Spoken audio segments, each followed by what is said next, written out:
কিয়ামতের মাঠে কোনো নবী সুপারিশ করতে পারবেন না, তিনি সুপারিশ করবেন। কিয়ামতের মাঠে কোনো নবী সুপারিশ করতে পারবেন না। কিসের সুপারিশ জানেন? 50,000 বছর মানুষ দাঁড়ায় থাকবে, দাঁড়ায় থাকবে, দাঁড়ায় থাকবে, বিচার শুরু হচ্ছে না। আল্লাহ পাক এত নারাজ সেদিন, বিচারটা শুরু করার কথা কেউ বলতেই পারবেন আল্লাহকে। আল্লাহ বিচারটা অন্তত শুরু করেন, আল্লাহ বিচারটা অন্তত শুরু করেন। দাঁড়ায় থাকতে থাকতে আমাদের অবস্থা খারাপ, প্রত্যেক মানুষের এই অবস্থা হয়ে যাবে। মানে ইল্লা মাশাআল্লাহ, ইল্লা মাশাআল্লাহ।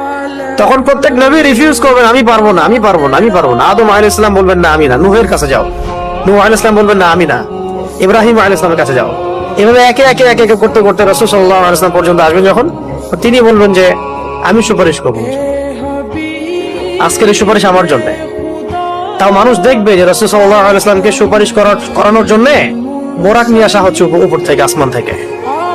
জিবরাইল আলাইহিস সালাম আসছেন, তিনি সেখানে উঠছেন, উপরে নিয়ে যাওয়া হবে। মানুষ দেখতে পারবে একটা বিশাল অট্টালিকার সামনে, আসমান এবং জমিনের